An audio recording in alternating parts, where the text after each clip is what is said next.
नमस्कार किसान भाइयों, स्वागत है आप सभी का एक बार फिर हमारे यूट्यूब चैनल एसकेडी एग्रीकल्चर पर। तो किसान भाइयों, जैसा कि आप सभी को अभी पता चल गया कि सोशल मीडिया का ज़माना है आजकल। जैसे ही अभी सरकार ने जो प्याज की फसल के ऊपर निर्यात अभी खोल दिया है, तो जैसे ही निर्यात अभी खुला है तो उसके बाद से जैसे ही प्याज की फसल है उसका भाव काफ़ी बढ़ चुका है और अभी लगभग 15 से 20 रुपये के आसपास इसका भी मार्केट भाव चल रहा है। तो और भी इसके जो निर्यात खोल दिया तो इसके जो बढ़ने के चांसेस काफ़ी ज़्यादा है। तो किसान भाइयों, आज अगर मार्केट भाव बढ़ते हैं तो उसके लिए आपको जो प्याज की जो क्वालिटी है वो भी उसको बढ़िया करना जरूरी है। तो आज के हम इस वीडियो में इसी पर बात करेंगे, जो प्याज की जो साइज़ है और उसकी जो क्वालिटी है उसको हम किस प्रकार से बड़ा कर सकते हैं। और साथ ही साथ किसान भाई हम बात करेंगे कि बहुत से किसान लोग जब प्याज को अगर अभी भाव नहीं है उसको बाद में बेचते हैं तो उस समय उसको स्टोर करते हैं, तो जो एक समस्या आती है सबसे बड़ी, उसमें जो प्याज सड़ने की जो समस्या आती है वो काफ़ी ज़्यादा होती है, जिसके कारण बहुत से किसान लोगों के 2 से 3 क्विंटल जो प्याज ऐसे ही ख़राब हो जाते हैं। तो हम उसकी रोकथाम के लिए भी आज आपको एक ऐसा स्प्रे के बारे में बताएंगे जिसका आप अगर समय रहते स्प्रे कर देते हैं तो उसके बाद अगर आप उसको स्टोर भी करते हैं तो ये उसकी समस्या आपको काफ़ी कम देखने को मिलेगी। कम क्या, बिल्कुल न के बराबर। तो आप वीडियो में एंड तक देखें। तो किसान भाइयों, वीडियो स्टार्ट करते हैं और बात करते हैं सबसे पहले जो किसान भाइयों अभी जो इस समय जो प्याज की कंडीशन है, लगभग सभी एरिया में जहाँ जहाँ प्याज की फसल लगी हुई है तो वो लगभग अभी 70 से 75 दिन के आसपास की हो चुकी है। और अभी इस स्टेज ये तो काफ़ी बड़ी हो चुकी है थोड़ी, लेकिन किसान भाइयों अभी एक समस्या सबसे बड़ी यह आती है कि जो प्याज की साइज़ है वो अभी बनना शुरू हो जाती है। तो इस समय उसको सभी जो आवश्यक न्यूट्रिशन होते हैं या जो भी आवश्यक खाद होती है उसको बराबर उसको पूर्ति करना काफ़ी ज़रूरी होता है। और साथ ही साथ किसान भाई हम बात करते हैं कि जब इसको आवश्यक जो खाद होते हैं, एक तो उसमें नाइट्रोजन और फास्फोरस और पोटास, ये काफ़ी अहम रोल होता है। इनका सही समय पर प्याज की फसल को मिलता है तो जो प्याज की क्वालिटी है वो जो साइज़ है वो काफ़ी बढ़िया बनती है। तो नाइट्रोजन तो हम किसान भाई यूरिया के रूप में आप दे देते हैं, लेकिन बहुत से किसान लोग उसको यूरिया के अलावा और कोई भी चीज़ इसमें डालते नहीं है।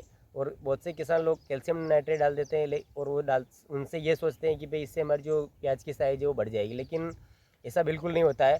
क्योंकि जो प्याज की साइज़ और जो क्वालिटी को बनाने के लिए इसमें फास्फोरस और जो पोटेशियम होता है वो काफ़ी आवश्यक होता है। तो इसके लिए किसान भाई आपको 0/34 को आपको इसमें ड्रिंचिंग करना चाहिए, या आप उसका स्प्रे भी कर सकते हैं, या इसके अलावा आप जो 0050 आता है उसका भी आप स्प्रे कर सकते हैं। और किसान भाइयों एक और जानकारी के लिए आपको बता दें कि जब प्याज की फसल में जो इस प्रकार की जो ये ऊपर डंडियाँ आती है तो ये किसान भाइयों अगर आना शुरू हो चुकी है, आपको अगर आपके प्लॉट में कहीं कहीं आ रही है तो इसका समय रहते आपको इसको या तो कम कमी अगर आ रही है इसको आप ऊपर से तोड़ दीजिए। क्योंकि किसान भाइयों अगर ऐसी आने लगी और सबसे ज़्यादा अगर ये आती है तो इसमें से क्या होता है, जो प्याज की जो साइज़ बनती है उसके अंतर्गत बीच में से आपको एक खोखला कर देता है। आपको बहुत बार देखा होगा कि बीच में से जब आपको ऐसा ऐसे पूरा कठोर सफ़ेद सफ़ेद निकलेगा और वहीं से पर ये पूरा प्याज की जो उसको खोखला कर देता है, तो फिर ये जो सड़ने में ये प्याज की फसल को सड़ जाती है इसके कारण। तो आपको एक समय पहले आप जो इस प्रकार का अगर डंठल दिख रहा है तो उसको आपको तोड़ देना है। और इसके अलावा अगर ज़्यादा दिख रहे हैं तो इसमें जो बहुत से किसान लोग ड्रम भी घुमाते हैं, तो आप इसमें ड्रम भी चला सकते हैं। और एक और अब इसके बाद हम बात करें किसान भाइयों की, जो इसकी साइज़ को बड़ा करने के लिए हम क्या करना चाहिए। तो जब किसान भाई जब 60 से 70 दिन की जो फसल हो जाती है उस समय अगर आप ट्रिंचिंग कर रहे हो, उसमें जो पानी चला रहे हो, तो उसमें आप एक तो जो 0050 जिसको पोटेशियम बोलते हैं वो आप ले सकते हैं। साथ में आप कोई भी अच्छा सा जो PGR है वो भी आप ज़मीन में चला सकते हैं। उसके अलावा बोरोन ज़रूर इसमें ऐड करें और अच्छे से माइक्रो न्यूट्रेंट। तो किसान भाइयों ये जो कॉम्बिनेशन यूज़ करते हैं, जो PGR का काम किसान भाइयों ये होता है कि जो पौधे की जो अनावश्यक ग्रोथ होती है उसको रोकता है, और जो भी न्यूट्रिशन जो अपन ने इसको दे रखे हैं वो केवल और केवल जो प्याज की जो साइज़ है और उसको बड़ा करने के लिए लगते हैं।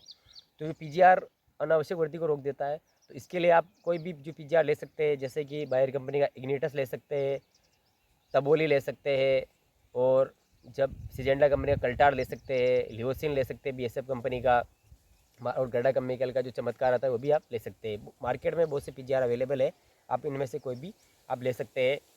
और 0050 और आप अच्छा सा माइक्रो न्यूट्रिएंट और बोरोन आपको साथ में ऐड करना है। तो किसान भाइयों इससे आपकी जो प्याज की साइज़ है वो भी काफ़ी बढ़िया बनेगी। आपको अगर सही समय पर आपको उसको देना काफ़ी ज़रूरी होता है। और अब बात कर लेते हैं किसान भाइयों जो प्याज की स्टोर करते हैं उस समय सबसे बड़ी समस्या आती है जो प्याज सड़न की। तो उसकी रोकथाम के लिए किसान भाइयों आपको एक तो जो बायर कंपनी की लूना एक्सपीरियंस आती है उसका आप अगर स्प्रे करते हैं, जब आपको प्याज निकाल रहे हो उससे लगभग आपको 20 से 25 दिन पहले आपको स्प्रे करना है, या जब आखिरी पानी पिला रहे हो तो उस समय आप उसको ड्रिंचिंग भी कर सकते हैं। जब लगभग 70-80 दिन की जब फसल हो जाती है उस समय आप जब इस साइज बनना शुरू हो जाती है उस समय जब ड्रिंचिंग करते हैं तब आप इसको 200 ml एकड़ के हिसाब से आप इसका ड्रिंचिंग में चला सकते हो। तो जो समस्या जो सड़न वाली आती है, प्याज जो स्टोरेज करते हैं उस समय जो सड़ने की समस्या आती है वो बिल्कुल आपको नहीं आएगी। इससे स्टोरेज कैपेसिटी बढ़ती है, आप इससे लगभग 5 से 6 महीने 7 महीने तक आप प्याज को स्टोर कर सकते हैं, जिससे ताकि मार्केट भाव जब बढ़िया मिलते हैं उस समय आप उसको बेच सकते हैं। तो किसान भाइयों ये थी जानकारी जो आज की साइज है उसको हम किस प्रकार से बड़ा कर सकते हैं इसकी जानकारी। अगर वीडियो पसंद आया है तो वीडियो को लाइक करें और पहली बार चैनल पर आए हैं तो चैनल को सब्सक्राइब करके बेल आइकन को प्रेस करें। इस प्रकार की जो खेती से संबंधित जानकारी इस चैनल पर हम अपडेट करते रहते हैं, जिनकी जानकारी आपको सबसे पहले मिले। तो धन्यवाद।